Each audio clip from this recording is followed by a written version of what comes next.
Mga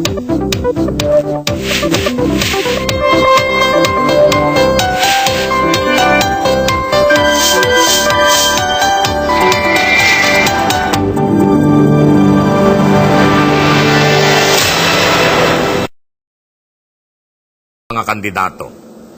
Kesyo, ang kanilang pangalan ay isa ng alamat sa kasaysayan ng ating bansa. Kesyo, humahawak ng pala at malasang isda sa mga palengke. At kesyo, walang dungis at malinis ang kabuuan ng kanilang mga pagkatao.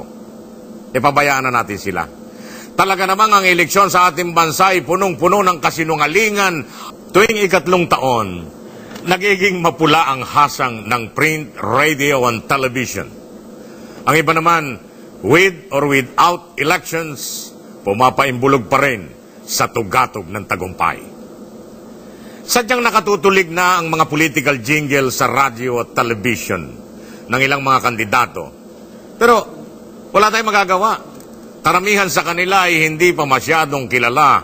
Kailangang gumamit ng power ng media, radio at TV at makita ang kanilang mga mukha sa mga pahayagan. Kaya lamang, kung minsan ay hindi makatotohanan ng paglalarawan sa ibang at walang katapusang paglulubid ng buhangin. Balak ng Commission on Elections na dagdagan ng airtime limit for campaign advertisements for radio and television.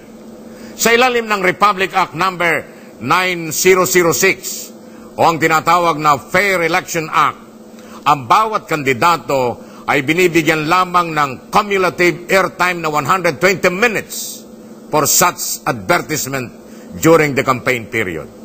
Pero sa batas ay hindi naman sinasabi kung ang airtime allotment per broadcast station o for all stations. Noong 2004 elections, ipinatupad ng COMELEC ang per station basis. Kaya nagpiesta ang mga kandidato sa larangan ng paggasta.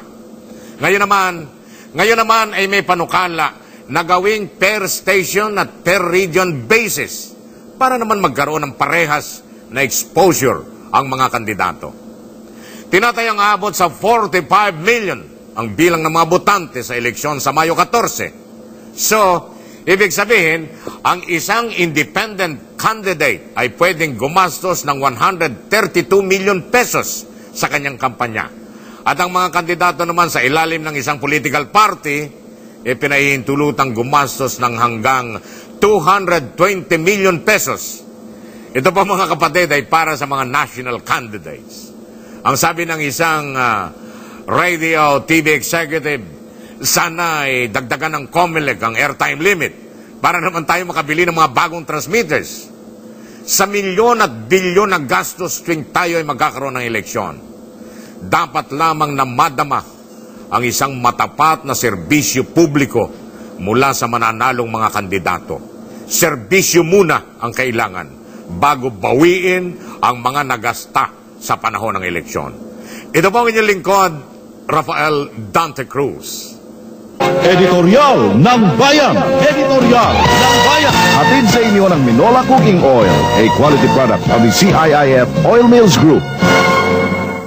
Maaasahan, mapagmahal, malameltsura sa kusina, gamit ang Healthy Minola mula sa coconut. Purot less ang tinamsik, garantisadong may vitamin A, kaya kitang-kita ang sarap ng luto ni Mami.